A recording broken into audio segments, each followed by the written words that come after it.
Dias. Com certeza o senhor é mais experiente do que o pastor Leandro Quadros, né? O senhor entende, na sua primeira fala, o senhor entende que Judas 9 pode referir-se à ressurreição de Moisés? Bom, reverendo e telespectadores, é importante salientar que essa passagem de Judas 9 encontra-se também num livro pseudoepigráfico, conhecido como Testamento de Moisés ou Ascensão de Moisés. Obra essa que, de acordo com a comunidade acadêmica, se perdeu, foi corrompido os textos. E eles entendem que os dois livros tratam-se do mesmo livro.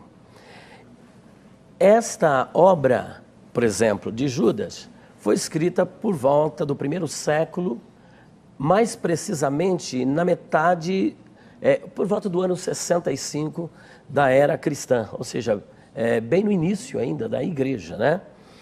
E sendo escrito nesta época, a finalidade de Judas, na verdade, não era falar nada acerca da suposta ressurreição de Moisés, que não há aqui nesse texto nenhuma margem para esse tipo de compreensão.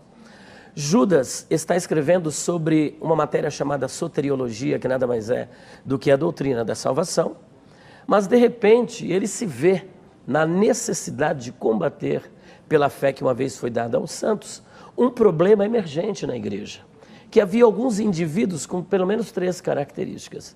Eles eram sensuais, e incrédulos e rebeldes, e não respeitavam as autoridades superiores. A fim de dissuadir essa argumentação premente ali que estava graçando na igreja, ele usa de um recurso literário da comparação, conhecido na comunidade rabínica como Kal Vachomer, onde o maior é colocado contra o menor. E ele usa a figura do arcanjo Miguel, que é um dos primeiros príncipes, visto que arcanjo Miguel não é apenas o único arcanjo, não é o único arcanjo existente na Bíblia, porque existem outros arcanjos, mas ele usa a figura de Miguel, que era o príncipe da nação, mostrando que ele tinha uma autoridade maior do que a de Satanás, era mais poderoso do que Satanás, não obstante, não ousou falar nenhuma palavra de blasfêmia contra o Satanás, mas remeteu para o Senhor e disse: o Senhor te repreenda. Então veja que se o arcanjo Miguel não ousou, nesta contenda, nessa controvérsia, promulgar nenhum juízo infamatório contra Satanás, por que que esses líderes, que são muito menores do que os anjos, são cheios de empáfia, de arrogância e querem afrontar as autoridades superiores? Então veja que a Bíblia, no que diz respeito a essa suposta ressurreição de Moisés, e até mesmo sobre esta passagem de Judas, ela faz um silêncio. Então, tudo que alguém pode trabalhar é em cima de ilações, de conjecturas, e hipoteticamente poderíamos apresentar aqui várias razões, mas tem uma que eu gostaria de apresentar, que no meu entendimento é a menos provável para não dizer que é impossível, é justamente essa suposta ressurreição de Moisés. De acordo com a senhora Ellen White, considerada pela Igreja Adventista como profetisa e como detentora do dom de profecia, cujos escritos são considerados como inspirados e quase canônicos, porque no livro Questões sobre Doutrina... Está afastando do tema. Isso é que eu vou entrar no tema. Então. É o que ela diz sobre, a interpretação que a Igreja Adventista tem sobre o assunto. Então fala, que aí eu quero ouvir o Adventista, ele que tem que falar dela.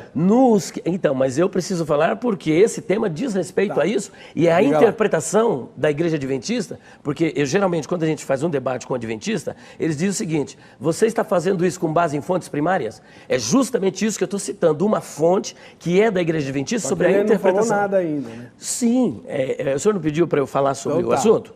Então a senhora Ellen White, no seu livro, ela é considerada como espírito de profecia, detentora do dom de profecia, e os seus escritos como sendo inspirados, porque está no pé de igualdade com Asaf. E Asaf tem 11 salmos escritos no cânon sagrado, no terceiro livro do Tanar, que é o Ketuvim. Então, se ela é comparada no mesmo nível de inspiração que Asaf, logo ela também acaba sendo canônica. E no seu livro, Primeiros Escritos, página 164, no seu livro História da Redenção, página 173, no seu livro Patriarcas e Profetas, página 477 a 479, e ainda no seu livro Desejado de Todas as Nações, página 421, e um outro livro, História sobre os Anjos, na página 82 e 83, ela afirma com todas as letras. Olha o que ela afirma, eu quero ler e aí encerrar e passar a palavra. Moisés passou pela morte, mas Cristo desceu e lhe deu vida, antes que o seu corpo visse a corrupção. Satanás procurou reter o corpo, pretendendo-o como seu, mas Miguel ressuscitou Moisés e levou-o ao céu. Satanás maldisse amargamente a Deus, acusando-o de injusto por permitir que sua presa lhe fosse tirada. Cristo, porém, não repreendeu seu adversário, e aqui ela compara Cristo como se fosse Miguel. Embora fosse por sua tentação que o servo de Deus houvesse caído, mansamente remeteu-o a seu pai, dizendo: o Senhor te repreenda. A afirmação acerca da ressurreição de Moisés pode ter a sua origem em duas fontes. Primeiro, o argumento do apelo à autoridade. Mas Adam Clarke disse. Mas Matthew Henry disse. Mas Calvino também disse. Isso aí? Não, veja, agora é a refutação que eu estou fazendo. O argumento de literatura fora da Bíblia, literatura apócrifa, heterodoxa. Um dos grandes problemas... Vamos ouvir o pastor Leandro, certo, que é adventista e que tem mais autoridade para falar da doutora Ellen White. Nem sei se ele vai usar o argumento dela. Né? E aí depois você entra na refutação. Nós estamos levantando a questão primeiro. Certo. Então, mas eu não disse o que eu penso. Falou. Eu falei o que ela pensa. Falou muito. Eu disse o que ela pensa, né? E que está errado. Isso, e um dos grandes problemas é justamente porque se Moisés foi ressuscitado pelo arcanjo Miguel antes que seu corpo visse a corrupção, nós temos um problema. Quem é as primícias dos que dormem? Paulo, em 1 Coríntios 15, 20 e 23, diz que é Jesus, mas a igreja adventista diz que foi Moisés. Agora, você, telespectador... Será que ela fala mesmo? Fala. Vamos lá, pastor Leandro Quadros, da Igreja Adventista do Sétimo Dia. Agora o senhor responde a mesma pergunta. Judas 9 refere-se à ressurreição de Moisés? Por quê? Vamos dar as razões, reverendo. Primeiro, só para esclarecer uma coisinha, até uma coisa importante para um debate futuro, nós não colocamos Ellen White, como o pastor afirmou, na mesma categoria de Asaf, mas na categoria dos profetas não canônicos de 1 Crônicas 29, 29 e 2 Crônicas 8, 29, 9, 29, né? Então nós cremos que ela foi inspirada, mas ela é uma profetisa não canônica. O nível de inspiração nós cremos que é o mesmo da Bíblia, porque não queremos, por exemplo, o Espírito inspira um menos o outro. Ou seja, ou é o Espírito ou é o diabo. Agora, a autoridade doutrinária é da Bíblia. Então, é importante fazer essa pequena correção, porque não há na literatura adventista algo assim que defenda a posição que o pastor apresentou, né? Sobre Judas 1,9, pastor, nós cremos que há sim perfeita base para a ressurreição de Moisés. Por quê? Primeiro ponto, quando diz o texto bíblico que Miguel disputou sobre o corpo de Moisés, a palavra disputa no grego, ela tem uma força que tem a ver com uma demanda legal. Então, o que nós cremos? É muito pouco uma discussão, simplesmente, por exemplo, quem vai ficar com o corpo. É como se Satanás estivesse acusando, por exemplo, a Cristo da seguinte maneira, né? Veja bem, você vai levar ele para o céu ressuscitado, mas ele é um assassino, ele é um pecador. E quando Miguel remete a Deus Pai para que o repreenda nessa demanda legal, aí nós percebemos o seguinte, a graça de Cristo, demonstrando o seguinte, não importa as acusações de Satanás, Cristo levou Moisés para o céu como uma espécie de cheque pré-datado, e ele pagou isso na cruz. Quanto ao argumento da autoridade, veja, eu vou citar aqui algumas pessoas, mas eu queria só destacar uma coisa para o nosso telespectador.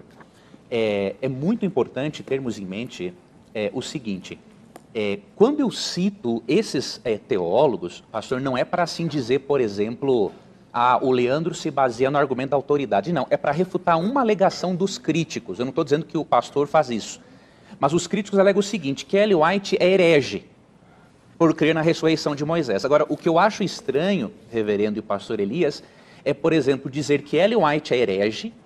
Agora, não se fala, né, que Matthew Henry é herege, não se fala que Adam Clarke é herege, não se fala que a Bíblia de Estudo de Genebra é herege em defender a ressurreição de Moisés, e eu vou mostrar isso.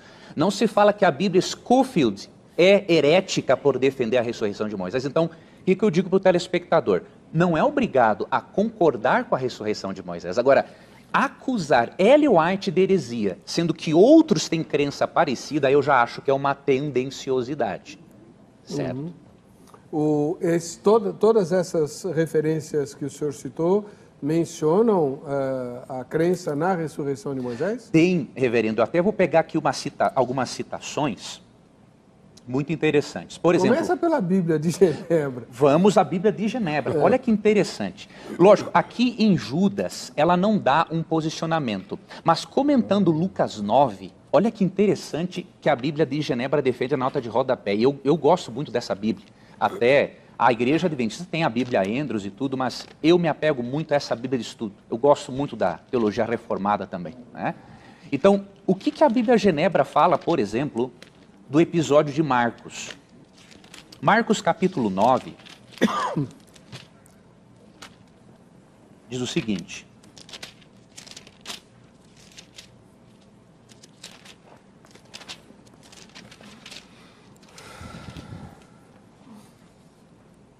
deixa eu ver aqui, Marcos, acho que é Lucas, pastor, só um pouquinho aqui, deixa eu pegar Mateus 17, aqui, primeiro Mateus 17, 3, tá? Na nota de rodapé, quando fala, né, que apareceram Moisés e Elias, assim, ó, Moisés, o doador da lei, e Elias, o maior profeta do período monárquico, têm aqui o privilégio de falarem com Jesus. Eles não admitem a hipótese de o termo, por exemplo, Rorama, se referir a uma visão simbólica. E aí continua. De acordo com Lucas 9:31, eles discutiram sobre a iminente morte de Cristo. E agora, olha a nota de Lucas 9:31, né? Que complementa esse pensamento.